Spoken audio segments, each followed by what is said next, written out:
Hey, welcome to Tangible Takeaways, episode 69. I'm Jackson, and today I'm going to talk about how you can stop letting Instagram tell you what you want. Hey, and I'm Todd. It's good to be here with you today. And I'm going to talk about how we see trying to find contentment in things. The guy named Solomon who had it all realized it wasn't there, and what we can see for ourselves. All that and more on this episode of Tangible Takeaways.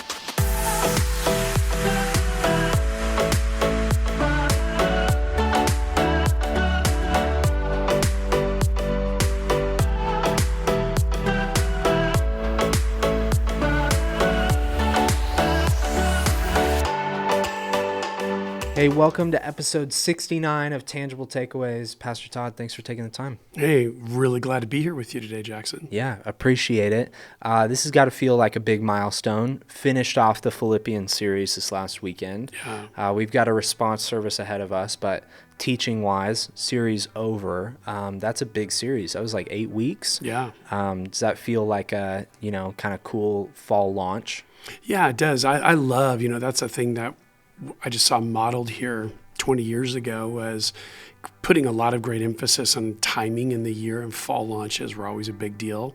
And that was just fun to give it energy. A lot of stuff that Calm did that really added to that, that I felt like it was a really great full court press, and that we really got to, because I just love the idea of things being thick. And Yeah. I feel like these last 8 weeks have been very thick around the concept of cultivating joy in our lives. Yeah, I know even across here on our YouTube channel, across the daily devos and tangible takeaways content, there's just been so much that's been really beneficial combing through the book of Philippians, and such timely things too that have been really, it's been really cool to see the different seasons that other people are going through, dealing with loss or grief or just really hard circumstances, but even just to see in your own life too, the way that Philippians just speaks in a fresh way after putting that kind of time and investment into it.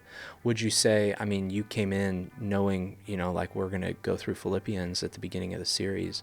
Would you say though there was new stuff or something that kind of caught you in a fresh way this series? Yeah, I feel like my appreciation for the book, we said it week one, but I think I never really saw it like I did throughout. And that was the idea that Paul loves this group of people. There's things he's writing to correct and he's instructing, but you can tell, like we said early on, it's like one giant thank you letter. Yeah. Thank you note, just saying, hey, I appreciate you, affirming you.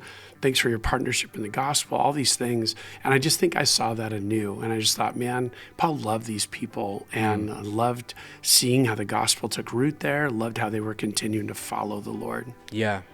Very, obviously Paul always loves the people he's writing to, but very rare to see Paul not write in a super corrective tone outside of this and like Ephesians, which we generally herald Ephesians as like the church that Paul just loves, and he loves what's going on there. But a lot of those very similar tones to the church in Philippi as well, that he's very encouraged by them, So, kind of an interesting section to preach at the end of the series. End of epistles are weird, just in general. They tend to get super personal. Brian and I talked about that at the beginning of last week.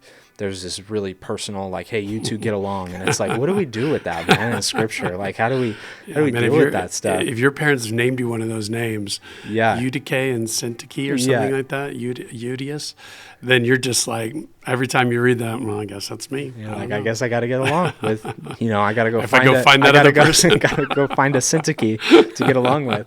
And I think that, this end section is super weird because it's Paul's thank you. It's Paul's, thank you for caring for me. Thank you for sending the gift that you sent while I was in prison, which is easy maybe if we were reading it devotionally for us to kind of brush past as like, oh, cool, that has nothing really to do with me, but Paul's just giving a great thank you. But I think there is something there in the way that we see modeled in the New Testament, the way that Christians and churches were taking care of each other.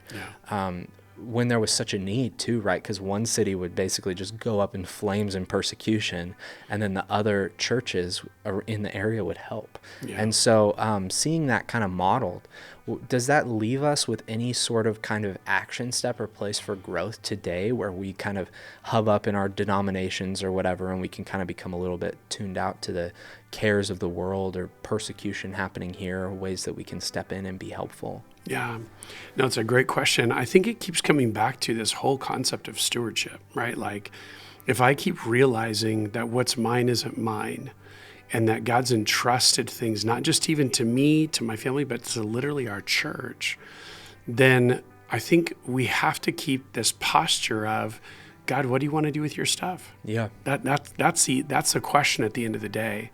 So if we're asking those questions, then I think what's really kind of fun, and we've seen this, some of our people, in a season at HDC went through Financial Peace University, and a big part of that was budget and use your resources wisely so you can give lavishly and just with excess and in a really extravagant way.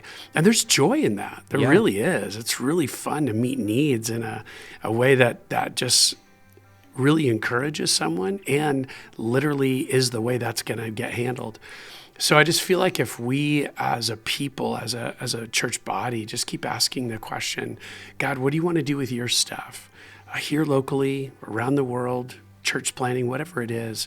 And that's what I love about the Go Fund Kingdom thing, is it's so thoughtful about how can we be generous, cultivating the heart of God, and really have this great opportunity to encourage people, meet needs, do things that are very project oriented. Yeah. I think it's going to be great. Yeah, I think that's what's kind of cool about the way that different series so far have dovetailed into each other, right? We had Enjoyable from our On Brand series kick into this series on joy. And then now we've got this end of this thing where Paul's saying, hey, thank you for meeting my needs. I knew God was going to take care of me. And I'm thankful that you were responsive to that, right? He's not saying like I would have been toast without you, because he knows God was going to take care of him. But at the same time, it's, hey, thank you for responding to God placing that on your hearts as a community and responding in that way. And so I think as we now head into this Go Fund Kingdom series and talking about it, but also not just talking about it, living it, doing it, we get to identify who are the Pauls in our life, right? Who are the believers that are, some of them that there's projects for, they're in a tough spot. Like they're just very similar to Paul, tough spot. Others of them, it's like, man, we have a vision, we have a dream to go do something crazy, to bless our community, to advance ministry where we're at in the context that we're at. And it's like, how cool that as a church now, we're going to get to see, man, what God did through the Philippian church to Paul. We're going to get to take that on and now go and do that for other believers locally across the world. Just a really cool thing to think about. So I'm excited for that too. I think it's going to be a beneficial series. Yeah, me too. And I think it just keeps coming back to, God, what are the barriers that really are self-inflicted? They're really not, because there's not enough. Yeah. But self-inflicted barriers to really getting to demonstrate the heart of God and by being generous to others. So I'm excited as we get to unearth those. We'll look at another church, the church at Corinth, and just kind of see some of the things that they were just not processing well yet, or just really had a low faith for how God was going to take care of their own needs. Yeah, Corinth is the perfect opposite to the Philippian and Ephesian churches. Yeah. Paul's not super happy with what's going on over there when he writes them. Paul says this just powerful statement here that, you mentioned in your message. We turn into bumper stickers and we put into, lots of context that has no business being, because it's not what it's about. But he talks about having learned the secret of contentment because he can do all things through Christ who strengthens him.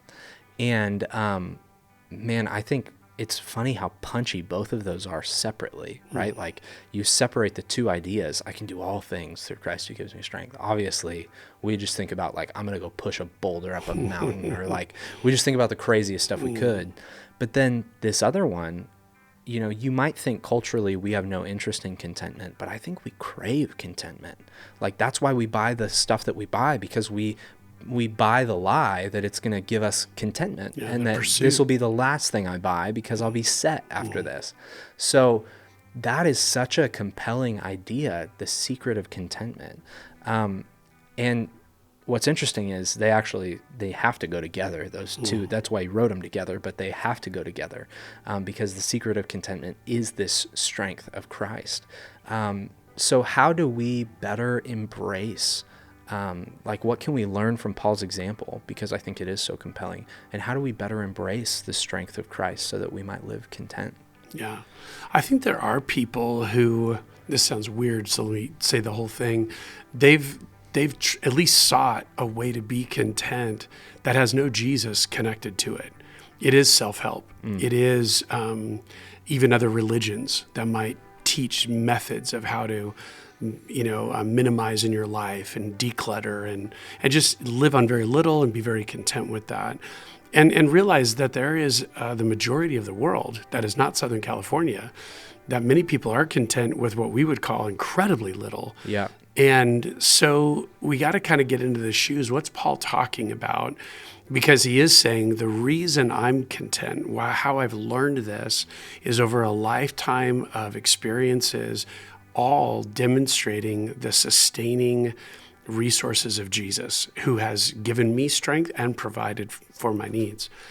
And so I think that's really important, because we have to keep reminding ourselves, if we're looking, well, it's kind of like how we started the series. If I'm looking for joy, stop looking in all the wrong places. Yeah. Stop playing hide and seek with happiness. And that joy is found in the person of Christ. If I'm looking for long-term sustainable contentment in this life, it's rooted in Christ. So go to him, go to the source. Yeah. And I think that's why those two welded together are so powerful. And that's why it's so powerful to get the context of, I can do all things through Christ who strengthens me. Well, do all what things? Yeah. I've learned the secret, whether with much or with little, I can be content, because it's almost like there's this whole other category of where contentment, I'm finding it. It's in the person of Christ, and he doesn't change day in, day out, like my circumstances do. Yeah. So I just think that's the bedrock of the whole issue.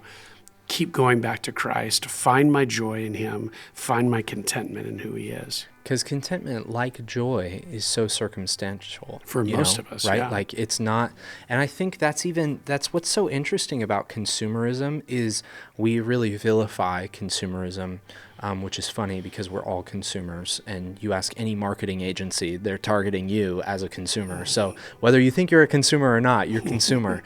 But the heart of consumerism is not, I think, generally as greedy as we assume it to be, but it really is, I think, so many times this, man, I feel this discontentment. I have these needs. I have these wants. So let me just go chop them all down. If I take care of all of the needs and all of the wants, then I'll be content. But the tricky thing that keeps happening is new needs and new wants arise. And so there's this, man, I mowed the field and all the, I'm set. All of my wants and needs are taken care of. Well, man, even if you never wanted anything ever again, new needs are going to pop up. Sure. You just can't keep those needs away. Nobody with all the money in the world can prevent need, right? Yeah. That's just a part of being a human being, because we're not in control. You're going to find yourself in need of something. And so need is not going to go away permanently. But then, man, in all of the different advertising that's oriented towards discontentment, creating discontentment in us, well, now all my wants pop back up again. Yeah. So I find myself, this isn't even just a critical eye on someone else. I find myself trying to take care of all the needs and wants at once and being like, okay, I'm going to be good. I'm good. Give it a month and I've got new needs and new wants, and I have this itching desire to take care of all of them again so that I'll be okay. But that's me trying to control my contentment. I'm trying to offer myself contentment instead of saying what it seems like Paul's saying here, that's such a powerful and very different way for us to think, is God, you are the one who supplies my needs and wants.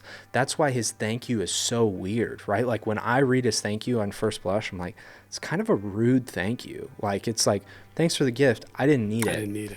right? But he's not saying he didn't need it. He needed something. He had no food, no blankets. He was up a creek, but he also knew God was going to take care of him. If it was going to be a Roman soldier who had just been converted right there in the jail cell, or if it was going to be a church that he's planted or whatever, right? God was going to take care of him. I mean, we even see like angels intervene with Paul in prison. God's going to take care of Paul. He's convinced of that. It's just a matter of through whom. And that's a whole different way from when I'm just mowing the field all the time, trying to take care of my needs and wants, instead of saying, man, God, I entrust myself to you that my needs will be taken care of. And I'm not going to get so consumed and so bent out of shape over taking care of them myself, but I trust you to provide for me. Yeah, I think the biggest problem is, what is the opposite of the consumer-driven life is the ascetic. I don't need anything, descale. That's why I said you don't need Christ to be an ascetic. Yeah. But the wild thing is, here's what it keeps coming back to. I'm either it's always the emphasis is on something to be the source of my contentment. So either the source of my contentment is things, potentially even people or circumstances or memories, fill in the blank.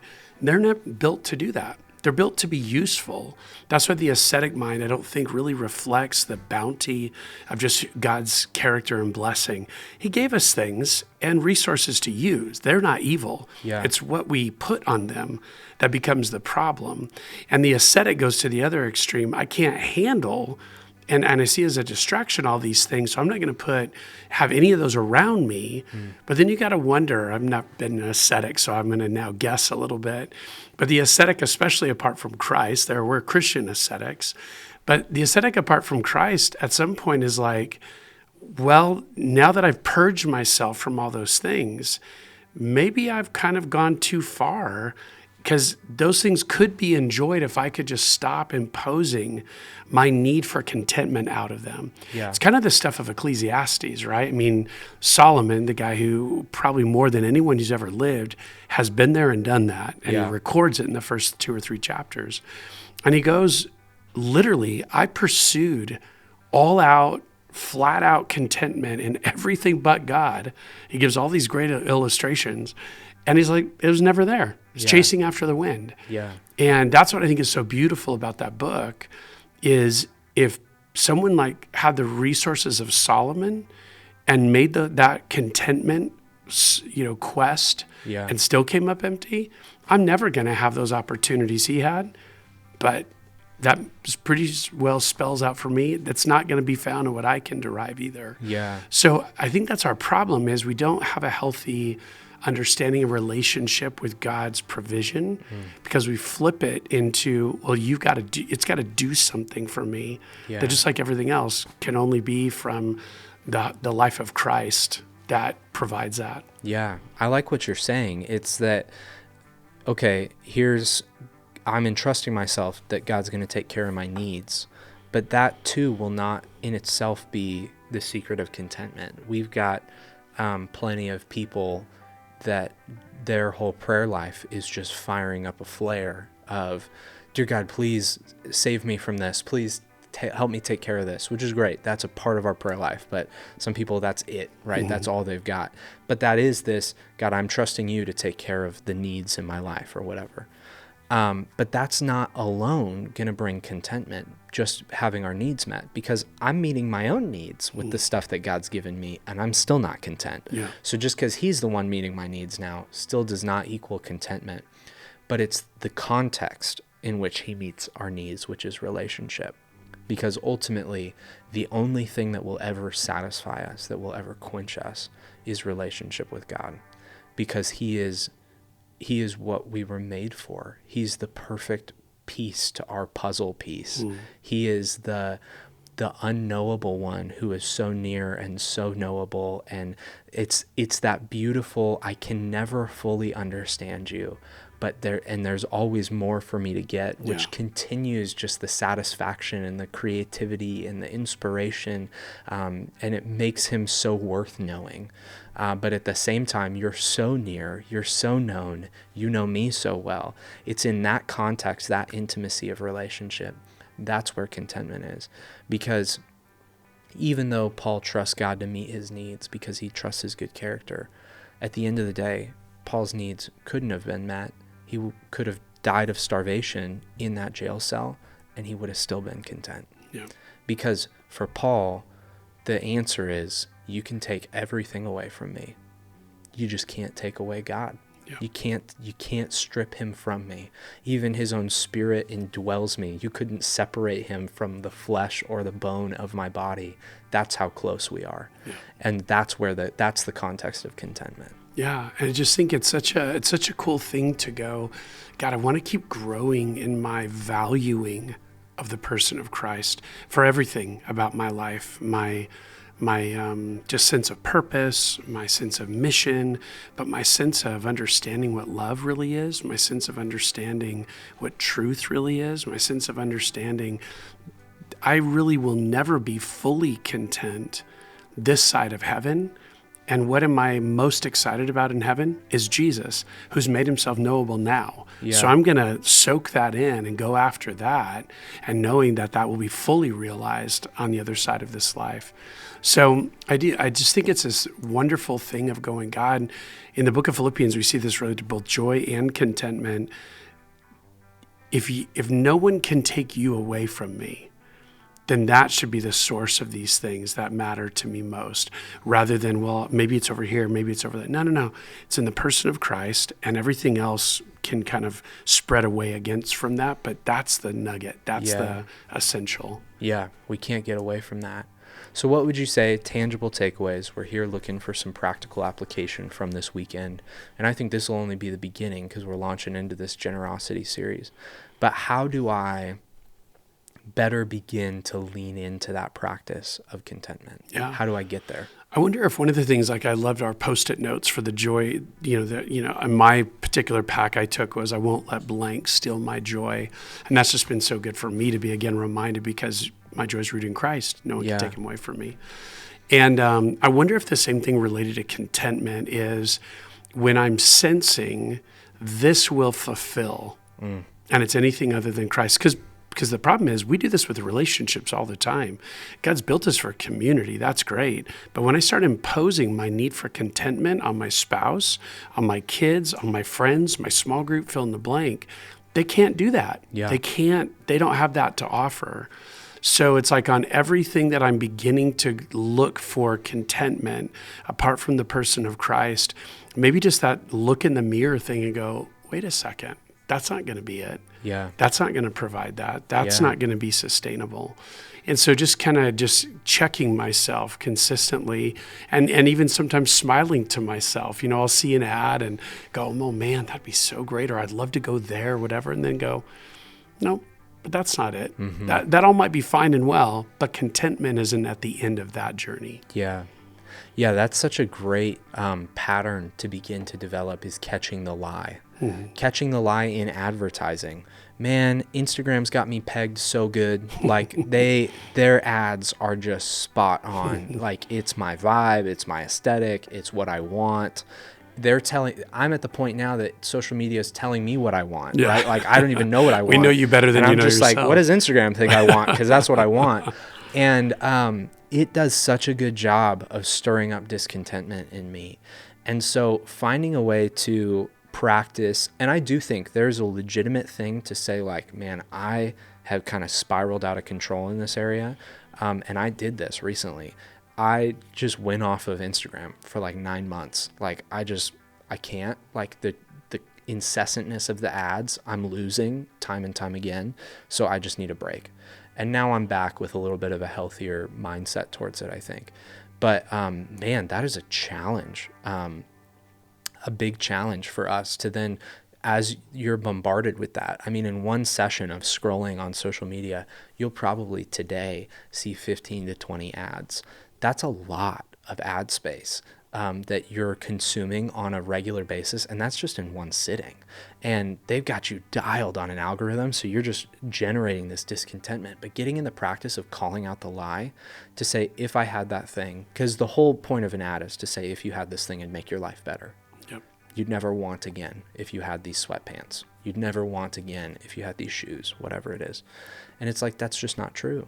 And so it's pretty, once you begin to find the pattern that they're using, it's actually pretty easy to call out the lie and say, I've gotten new shoes and I just wanted more shoes.